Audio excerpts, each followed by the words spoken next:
गुरुदेव के श्री चरणों में कोटि कोटि वंदन। मेरा नाम हरिशंकर पंडित है। मेरा आयु 13 साल है। मैं पहले 9 महीने से जो सत्या भाई और जो कैलाश भाई हैं, जो पहले बाल संस्कार की सेवा करते थे, तो उनके साथ में रहा था। क्योंकि एक बार मुंबई जो गोरेगांव है वहाँ पर एक शिविर हुई थी 7 दिवसीय की। तो शिविर में गया तो सबको अच्छा लगा, काफ़ी संस्कार मेरे में आए। तो माता पिता को भी अच्छा लगा कि अच्छा है, बच्चा सुधर रहा है। एक कांदीवली में उनका एक सेंटर है जहाँ पर बहुत सारे साधना बैठक की पुस्तकें रखते हैं, नोटबुक रखते हैं, जो बापू जी का नया नया साहित्य है वो सब रखते हैं। तो वो सब पहले सेवा करते थे। तो वहाँ पर मैं एक दिन गया तो उन्होंने कहा तुम पढ़ाई करते हो, मतलब जो सत्या भाई है जो पहले बाल संस्कार की सेवा करते थे, तो उन्होंने कहा तुम पढ़ाई करते हो? मैंने कहा हाँ। तो उन्होंने पूछा तुम्हारा लक्ष्य क्या है? तो मैंने कहा मेरा लक्ष्य है इंजीनियर बनना, क्योंकि पहले ऐसा ही था, मैं संसार का बनना चाहता था। तो उन्होंने कहा नहीं, आखिर ये सब तो एक दिन बीतने वाला है, एक दिन तो सब कुछ करके मरोगे, तो फिर सब करके क्या फ़ायदा? तो मैंने कहा बात तो आपकी बराबर है, ठीक बोल रहे हो। तो उन्होंने कहा अपना लक्ष्य ईश्वर प्राप्ति रखो। तो मैंने कहा ठीक है, आज से मैं अपना लक्ष्य ईश्वर प्राप्ति रखता हूँ। तो उसके बाद वहाँ पर सिखाते थे कि मतलब जो हमारा मतलब ऐसे ही ध्यान भजन कीर्तन सब कराते थे, अपने से ध्यान करो, ध्यान लगाना वो लगता है खुद, ऐसे ऐसे मतलब बताते थे। वो लोग सेवा भी कराते थे कि ये पुस्तक बेचो, साहित्य बेचो, ये सब तो करते थे, अच्छा लगता था। एक बार करजत में बैठक रखी थी पुणे साइड के आता है, तो वहाँ पर भी ऐसा ही बहुत सारे भाई आए थे जो अलग अलग लोगों के थे। तो उनको भी बताते थे कि हमारा जैसा बापूजी अभी कर रहे हैं, तो बापूजी का नाम से अभी कई लोग हम लोग को साहित्य नहीं बेचने के लिए, मतलब साहित्य नहीं बेचते हैं कि बापूजी का फोटो, इसलिए हम लोग को बापूजी का ही ज्ञान रहेगा, लेकिन हम लोग को ना जो कैलाश भाई है उनका नाम मतलब उनका फोटो लगा के हम लोगों को करना पड़ेगा बस। उसके बाद करजत का बैठक जब समाप्त हुआ, उसके बाद वही बैठक लगातार चलती रही। कुछ भाई ऐसे थे जो 5 मतलब करजत से बैठक से लेकर 9 महीना पूरा बैठक चली गई, करजत में नहीं, अलग अलग जगह पे। उसके बाद हम लोग अहमदाबाद गए। वहाँ से अहमदाबाद में जो बापूजी का आश्रम है वहाँ पर नहीं, किसी दूसरे साधक भाई का जो पहले बाल संस्कार की सेवा करते थे, तो वहाँ पर उनका एक बंगला था। वहाँ पर भी ऐसा ही फिल्मी गाने सुनते थे, बहुत मतलब जैसे भोजपुरी होता है, हिंदी होता है, ऐसा ऐसा गाना। तो उसमें बताया जाता था कि इसमें ना ब्रह्म भाव करो, मतलब एक बापू जी का जो भजन है ये सब तो ठीक है, मतलब लेकिन ये सब जो अभी अलग अलग हम लोग को ऊंचाई पे जाना है ना, इसलिए ऊंचाई पे जाने के लिए ये सब में अपने को सुधार करना पड़ेगा। मतलब उसमें बहुत अलग अलग तरह के गाने थे, तो उसमें हम लोग को बताते थे कि ऐसा। उसमें छोटा बच्चा था व्यास भी, मतलब उसका कुछ अभी 6-7 साल उम्र होगा, वो भी बोलता था हाँ मैं इस गाने में ब्रह्म बुद्धि कर रहा हूँ। मेरे को मतलब अच्छा लगा। उसके बाद में फिर जब वहाँ की बैठक समाप्त हुई तो उसके बाद हम लोग गए हरिद्वार में गए। तो वहाँ पर ध्यान भजन कीर्तन होता था, बोलते थे यहाँ का माहौल अच्छा है, इसलिए हम लोगों को जल्दी उन्नति हुई। तो सभी लोग कहते थे भैया हाँ जरूर, क्योंकि वहाँ पर ऐसा मानते थे ना कि भैया जो सत्या भाई हैं, जो नासिक वाले कैलाश भाई हैं, वो लोग ब्रह्म ज्ञानी हैं।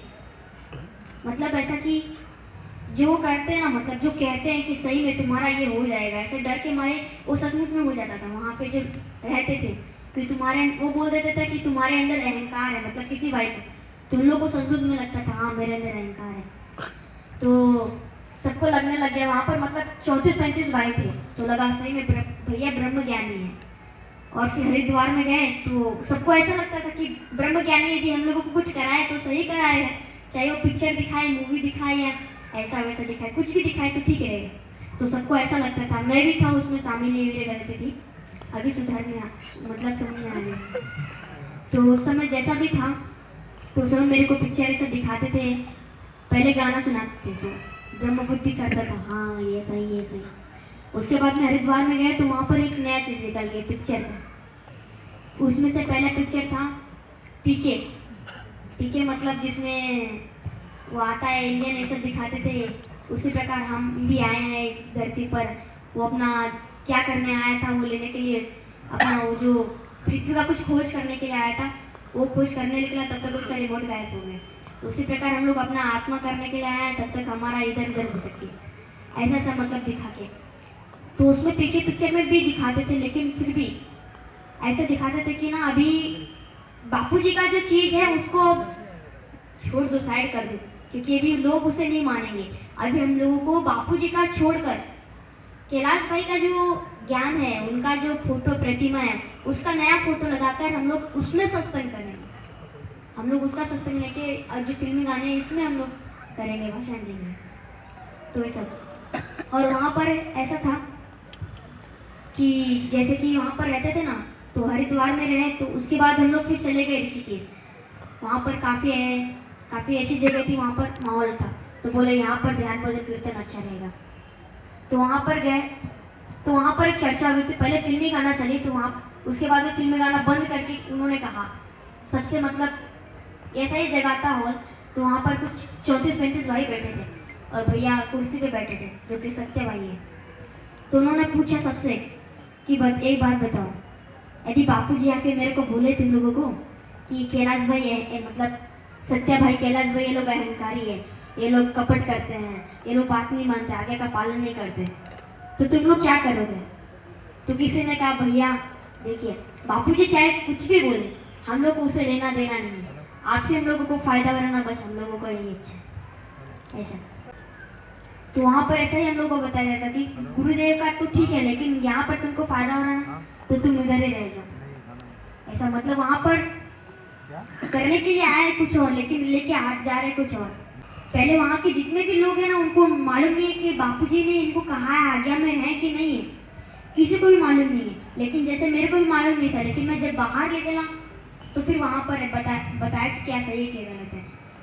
वहाँ पर जब हम लोग थे ना, तो फिर वहाँ पर बताया जाता था कि जो रेखा दीदी हैं, जो सतीश बाबू जी हैं, बापूजी जब चले गए ना अंदर, तो ये लोग बाहर निकल आए हैं, ये लोग अपना दिखा रहे कि हम लोग कुछ हैं, ऐसा। मतलब वहाँ पर ऐसा बताते थे। आखिर जो सचमुच में ब्रह्म ज्ञानी होता है, वो तो अपना तो कल्याण मतलब चाहता ही है, लेकिन साथ साथ में दूसरों का भी हित करता है, दूसरे के प्रति द्वेष तो करता नहीं हो कभी।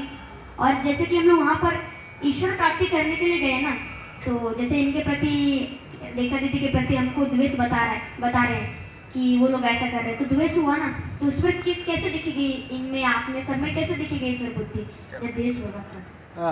जय हो। तो उसी प्रकार हम लोगों को